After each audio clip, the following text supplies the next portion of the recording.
Do you know where a person's kidneys are located? Do you know what this organ is? Do you know what it does, the kidneys in a person?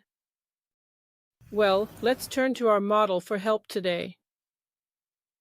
This is Vasily. Oh. And these are Vasily's internal organs. Let me show you more, a bit closer like this. This is probably the stomach, after all. The stomach doesn't come out. This is the intestine, the intestine. Oh. The intestine comes out, the stomach comes out, and right away the liver. Well, the liver is empty, it comes out too. And at the bottom, deep in the abdomen, at the base, if you look from the front of the abdomen, like during an autopsy, deep inside the abdomen there are these two organs, the right and left kidneys. The kidneys are a filter. The kidneys are the organ that cleanses our body. And you know what I compare the kidneys to? To a washing machine. So, what washes our clothes? A washing machine. What cleanses our body? The kidneys. How do they clean? Look, there's a little red tube, that's the artery, and a little blue tube, that's the vein. So, through the artery, the blood comes to the kidneys dirty, well, polluted, let's say, unfiltered. Then the blood enters the kidneys, dirty, and the kidney cleans the blood of salts, and through the vein, it releases it, and through the vein, clean blood flows out. And all these salts, all this waste, you see this little white tube here? Those are the ureters. Urine flows into the bladder.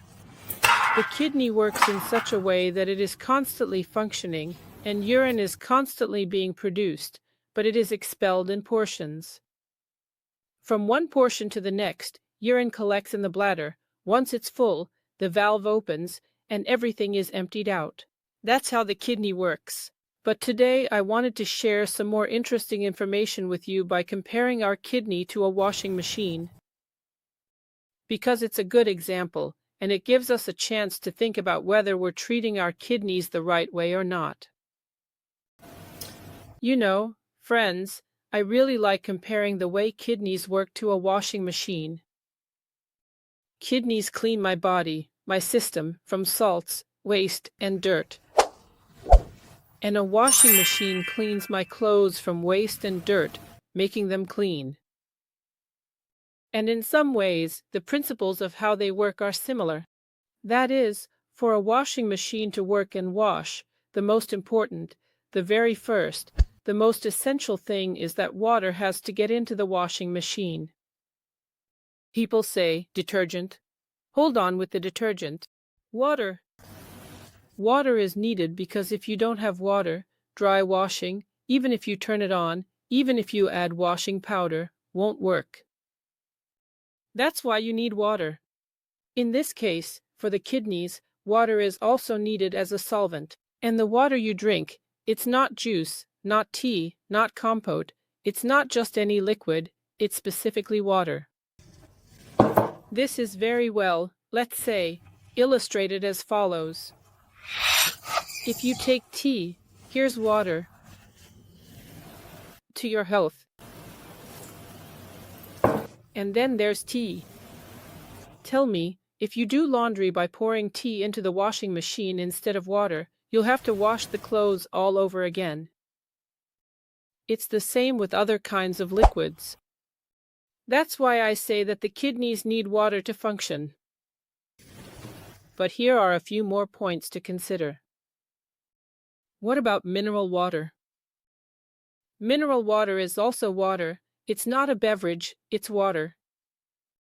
If you wash your clothes with mineral water, I think it might even be good for them, for the clothes. And the question I often get asked, what about sparkling water? Let's figure this out. If you wash your clothes with sparkling water, will it make the clothes worse? No, actually, better. So sparkling water is water. It's not food. It's not a beverage. Mineral water is still water, regardless. but when it comes to certain drinks, even if they're just sweet, they might look clear, they might be colorless. But if you wash your clothes in sweetened water, you'll have to wash them again. So the first factor is the water factor. And keep in mind, if you try to wash, say, 10 kilograms of clothes with just a tiny amount of water, you won't be able to do it. The way a washing machine works is that for a certain weight of clothes, you need a certain amount of water. So this is a vital factor. You need to drink as much water as your kidneys need to function properly. Let me give you the number. It's not 2 liters, not 1.5 liters per person, no. For every 30 kilograms of body weight, you need 1 liter per day. That's it. So, if I weigh 90 kilograms, how much water should I drink? 3 liters. Yes, it doesn't matter whether you feel like it or not. There are some so-called clever experts who say, only drink water if you feel thirsty, or that you shouldn't drink too much. That's complete nonsense. Your kidneys need a certain amount. Of course, the more, the better. But let's compare. If your washing machine needs, say, 100 liters of water to wash your clothes, and you only give it 10 liters, will it wash your clothes well? No, it'll do a poor job. Worse, let's look at another factor. If your washing machine, which needs 100 liters of water, for example, is given 200 liters, will that overload it or not? People tell me that water will overload the kidneys. You can never overload your kidneys with water. The more water, the better. Any extra water will just leave your body, that's all. So, the more water you give your washing machine, the better it will actually work. That's the first factor. That's the water factor. But there are others as well. Let's talk about them now. So what else needs to be done to get a person's kidneys working? The first factor. A washing machine needs water. We've already covered that. But you also absolutely have to connect the washing machine to the water supply so that water can actually flow into it, so it needs to be hooked up. And then, most importantly, you need to turn the machine on, press the button, switch it on. Well, yeah, you also need detergent for the washing machine, laundry powder, although that's not strictly necessary, it's more for getting rid of specific stains. But you do need to have it connected. You need to make sure that the water you're supplying to the system, our body, actually reaches the kidneys. There are 2 factors that are important for the kidneys. The first factor, you need to warm up the kidneys. Let me tell you right away, warming up the kidneys is very, very difficult. When you dissected Vasily, you saw that the kidneys were located at the bottom. The first thing you need to understand is that you can't warm up the kidneys from the front. There are intestines there, all the internal organs are in the way. And when a person has a large intestine, well, you just can't warm up the kidneys from the front. Maybe from the back. Yes, this is the area where the kidneys are located in a person. But from the back, keep in mind that there are muscles here, the spine is here, and the kidneys are way back there, deep behind the muscles. To activate the kidneys, you need to warm them up. For the kidneys to start working, you need to warm them up. How? I have this kind of termanium product for warming up, a termanium mat. There are different kinds of products. It could be mats with little round beads. There are mats shaped like belts or like capes. The shape doesn't matter to me. What's important is that the material it's made from is termanium ceramic. Why? Because when termanium ceramic is heated, and this has been tested and proven, it gives off the same kind of warmth as my own body heat. In other words, the warmth is just like mine. And when I warm myself up with this kind of heat, it penetrates especially deep. This kind of heat basically has two main features. First, this heat is safe from an oncology standpoint. It can't cause malignant transformation. And that's crucial, because otherwise, if I warm myself up, I might end up heating up a tumor. But with this kind of heat, it's easy to warm up, because there's no risk of developing cancer. And second, this kind of heat penetrates especially deep into my body because it doesn't encounter resistance. After all, my body is already warm, so it perceives this heat as its own, allowing it to warm up to a depth of 6, 7, 8 centimeters, or even a bit more. And with this heat, I can even warm up my kidneys, although that's difficult. So, well, there are two options. Either I place the mat behind my back and warm up while sitting, or even better, lie down on it so that my body weight presses against it. That's it. When I'm lying down, look, my body heats up, the heat dissipates, it heats up, the heat dissipates, but the kidneys are deep inside. That's why the wisdom here is as follows. You will warm up your kidneys, but the warming process will happen. The first half hour, you're just, preheating the kidneys.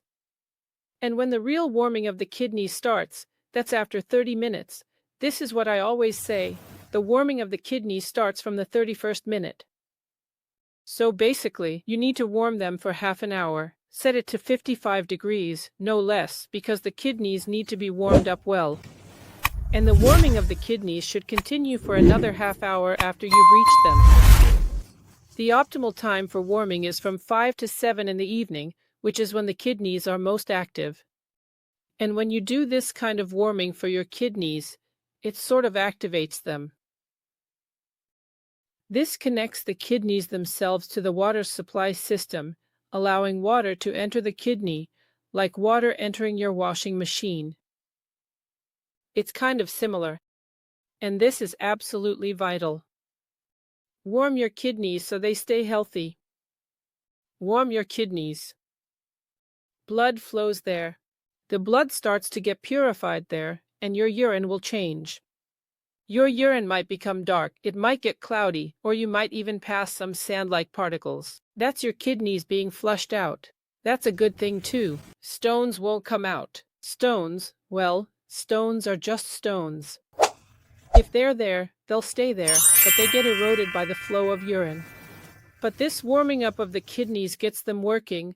It connects them as if to a water supply, like hooking up a washing machine to water.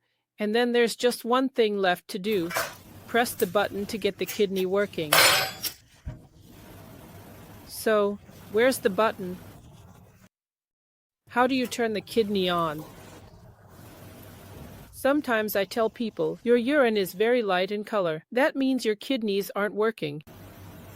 How do you turn the kidney on? Where's the button to turn the kidney on? Got you intrigued? Let's figure it out. You know, friends, if you have a washing machine and you want to do your laundry, you make sure there's a good water supply for your washing machine, you connect it to the plumbing so water can go in and out, you load your clothes, close it up, seal it tight, and there's just one thing left. You need to press the button to connect it to the power so it starts spinning and working. In today's video, I'm comparing our kidneys to a washing machine, and the question remains, how do we turn on this washing machine? How do we turn on our kidneys? Where is the button? Here's the secret. Just remember this as one of the most important phrases. The health of the entire urinary system, including the kidneys, completely depends on how warm our feet are. Your legs need to be warm. And by legs, I don't mean just your feet. I mean your thighs and calves, calves and thighs. Let's put it this way for anatomical clarity. The thigh is the area between the pelvis and the knee, and the calf is between the knee and the foot. These are the parts. These are the legs you need to keep warm.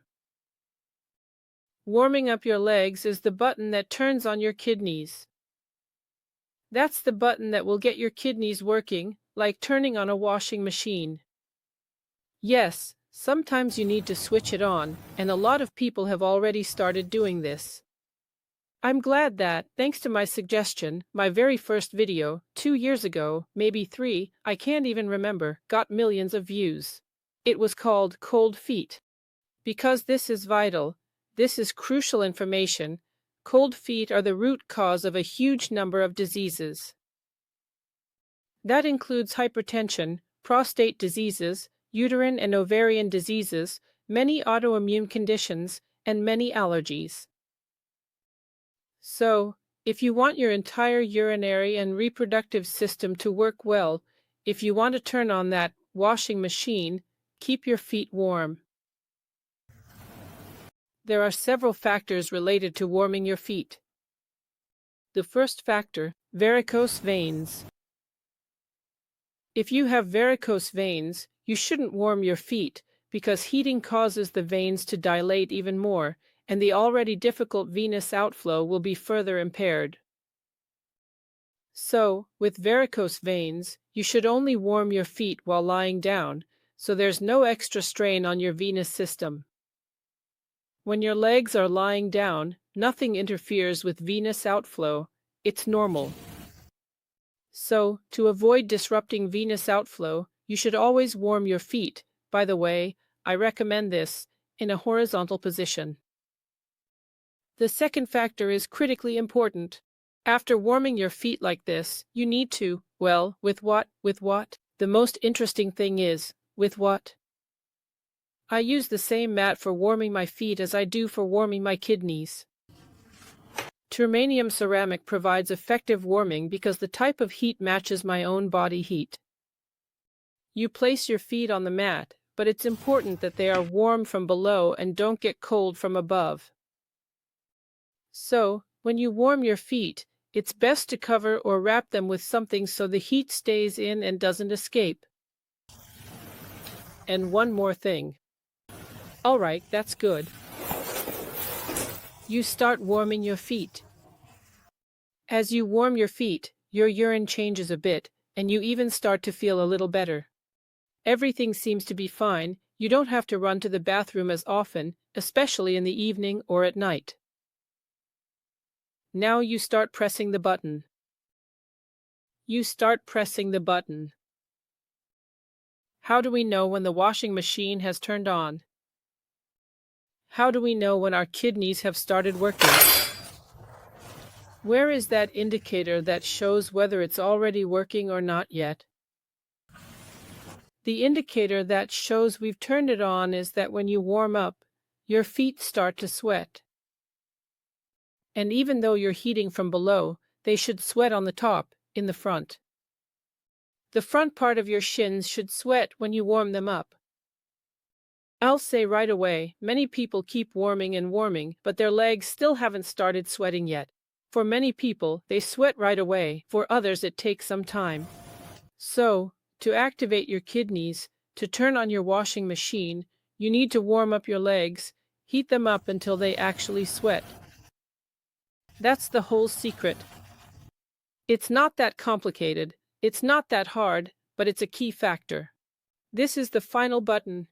That's what you need to do for your kidneys. That's what will turn them on. You should usually warm your feet in the evening, so that after that you don't go anywhere, right before bed, so you can have a good night's sleep. Usually, after warming up, people turn off the mat and sleep on it all night. By then, it's not as hot anymore. But you need to warm your feet in the evening before going to bed, and the key to the method is, warm your feet until they sweat. Then the washing machine will turn on and start working. Yeah, today's video turned out a bit more humorous, but videos like this are easier for people to remember. I tried to explain how our kidneys work by comparing them to a washing machine. The principle is somewhat similar. For a washing machine to wash, it needs water. Yes, we need to drink water. For the washing machine to wash, it needs to be connected to the water supply, so that water can flow in and out. And yes, we need to keep our kidneys warm, and the washing machine also needs to be plugged into electricity and poof, turned on by pressing the button. So, For that, we need to keep our feet warm. That's a simple recipe. I tried to explain it in a bit of a humorous way, but to make it clear what exactly and in what order you need to do for the health of your kidneys. The recipe is simple, it's not complicated, but there's just one thing left. All that's left is to start doing it. That's the information for you today from Dr. Golod. I'm always here with you, my friends. Goodbye. See you next time.